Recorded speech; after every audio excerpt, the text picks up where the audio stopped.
These cities are some of the most recommended places to live in America. The YouTube videos love them, the relocation subreddits love them, the best places to live lists love them, and for a long time, that love was earned. But here's the thing about recommendations. They travel faster than reality. By the time a city becomes famous for being affordable, it usually isn't anymore. By the time the algorithm finds it, everyone else already has too. These are 6 cities that earned their reputations honestly. And 6 cities where the version people keep recommending is starting to lag behind the version that actually exists. Spokane, Washington. A few years ago, Spokane was mostly known as the place people ended up after deciding Seattle had become too expensive. It wasn't on many national lists. It wasn't getting featured in relocation videos. It was just there, quietly affordable, quietly livable, quietly waiting. Today, it's one of the most recommended mid-sized cities in America. And you can understand why. 4 distinct seasons, mountains and lakes within an hour's drive, a genuine historic downtown you can actually walk around, no state income tax, and home prices that, for a window of time, made Seattle look like a cautionary tale about what happens when a city gets too popular. The problem is that window closed. Between 2020 and 2024, Spokane's median home price jumped nearly 50%. Remote workers arrived from the coast. Retirees arrived from California. Former Seattleites who got priced out of Seattle arrived looking for the Pacific Northwest, they remembered. And the Spokane they found, the affordable, uncrowded, hidden gem Spokane, was already fading by the time they got there. Ask longtime residents what changed, and you'll hear the same things. Traffic that didn't used to be traffic. Neighborhoods that feel busier. A pace of growth the city's infrastructure wasn't quite built for. And there are things that relocation videos almost never mention. Spokane has always been cheaper than Seattle, but Seattle was never the benchmark most people use when they think about affordability. Compare Spokane to cities in the Midwest or the South, and the housing advantage that once made it stand out has largely disappeared. The winters here are longer and colder than people expect. This is eastern Washington, not the mild maritime coast. January in Spokane feels genuinely cold. Job opportunities outside of healthcare, education, and a few other sectors can be limited. Some neighborhoods continue to deal with crime and homelessness in ways the highlight reels tend to skip. None of that makes Spokane a bad place to live. Plenty of people move there and never want to leave. But the version of Spokane that keeps circulating online, the affordable alternative, the hidden Pacific Northwest gem, that version is about 5 years old. And the city has kept moving since then. Huntsville, Alabama. If you've spent any amount of time looking at best places to live lists, you already know the Huntsville pitch. NASA's Marshall Space Flight Center, a massive aerospace and defense sector, one of the most educated workforces in the entire South, high-paying engineering jobs, and home prices that, for years, made it sound almost too good to be true. For a long time, it kind of was that good. In 2015, the median home in Huntsville cost around $170,000. The economy was genuinely strong. National publications kept ranking it near the top. And people kept arriving expecting to find the bargain everyone was talking about. By 2023, that median price had crossed $330,000. That's not a dramatic jump by coastal standards, but it's not a hidden bargain anymore either. That's a city that got discovered and priced accordingly. The economy is still real. Don't misread this. Unemployment in Huntsville consistently runs below the national average. The defense and aerospace industries provide a kind of stability that boom and bust cities would envy. Companies are still expanding. Investments are still arriving. But here's what the rankings tend to leave out. That economy runs on a fairly short list of sectors: government, defense, aerospace, engineering. If your career lives inside those categories, Huntsville can still deliver. If it doesn't, if you work in tech, media, finance, creative industries, or anything that isn't directly connected to rockets and contracts, the job market can feel significantly narrower than the city's reputation suggests.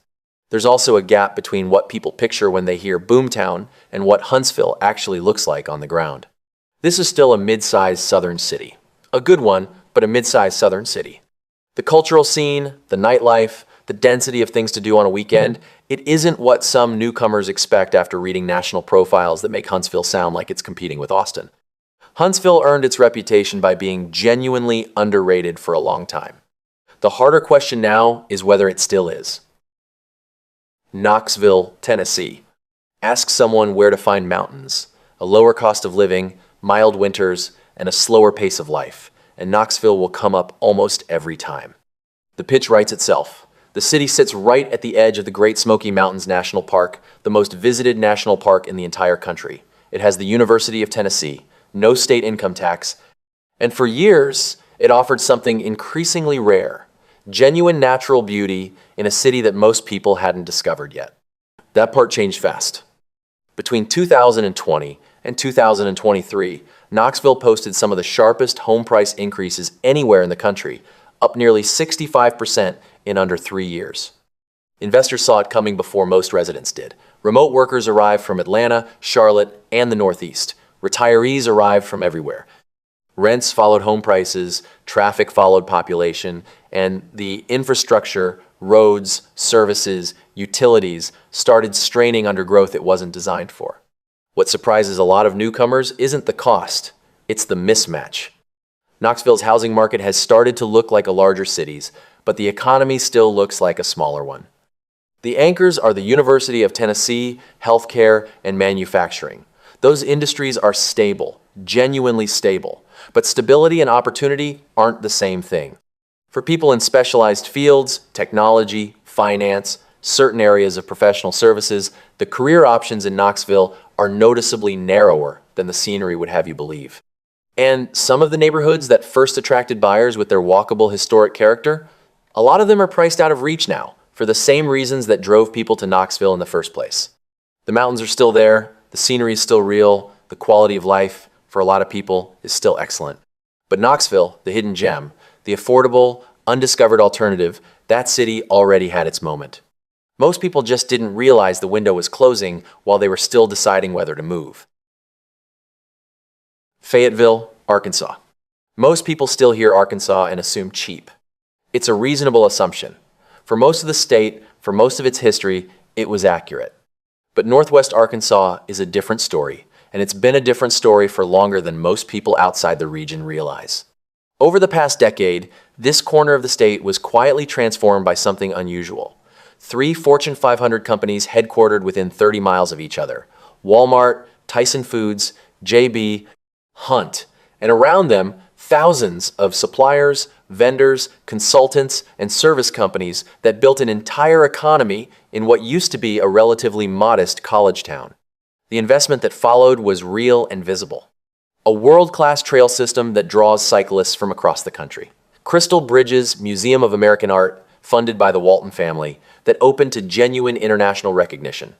New restaurants, new hotels, new neighborhoods, and housing prices that reflected all of it, rising more than 80% in Fayetteville over the decade after 2013.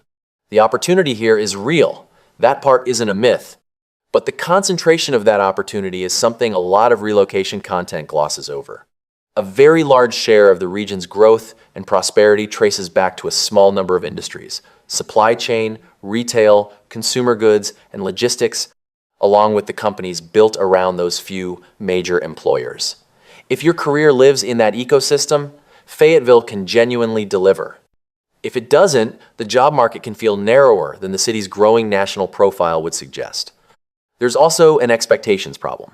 The more Fayetteville gets recommended, and it is getting recommended constantly right now, the more people arrive expecting a city that matches the hype.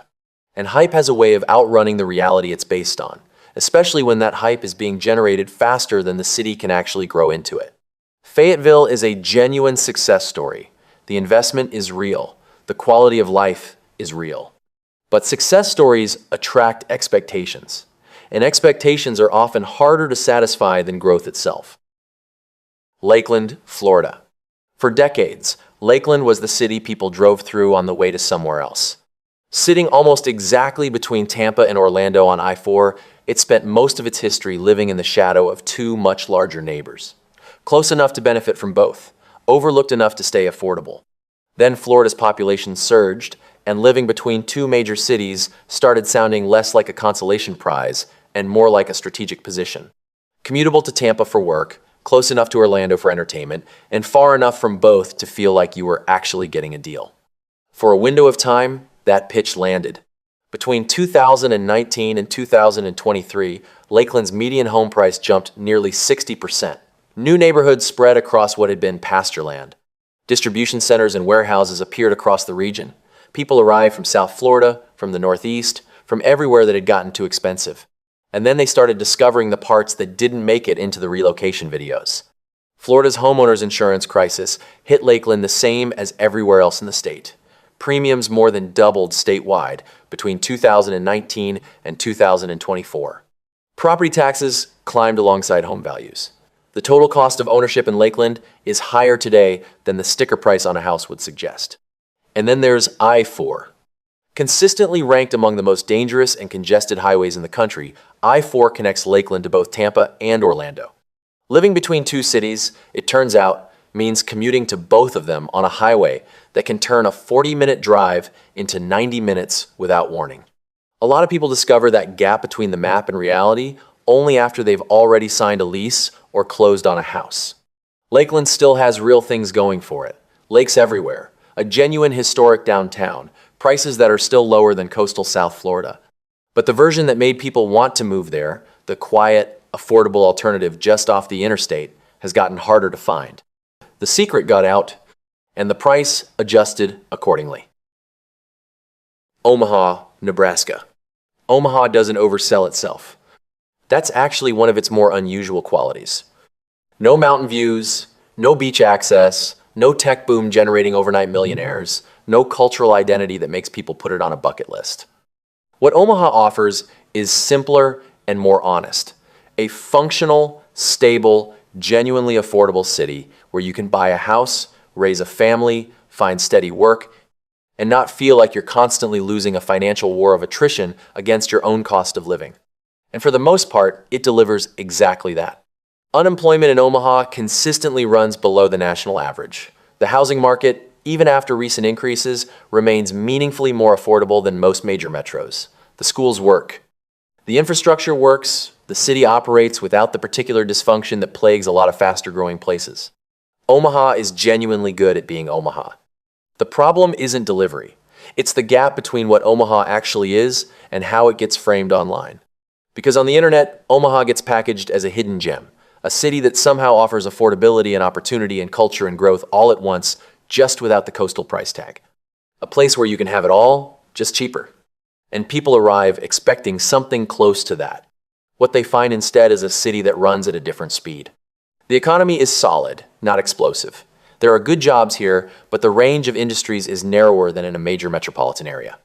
People in finance, media, technology, or certain creative fields sometimes find that the career ladder simply doesn't extend as high here as it would in a larger city. The social scene is smaller. The density of restaurants, venues, and cultural institutions is there, but it's not what people from Chicago, Denver, or Austin are used to. Winters are long and genuinely cold. The average high in January is around 33 degrees Fahrenheit. That's not a footnote. For some people, it's a deal breaker they didn't fully account for. And Omaha, for all its strengths, often feels more like a very large, small town than a major American city. That's not a criticism. It's a description. For the right person, someone who genuinely wants stability over excitement, space over density, and predictability over volatility, Omaha might be the most rational choice in this entire list. The surprise isn't the city. It's realizing which kind of person you are only after you've already moved there.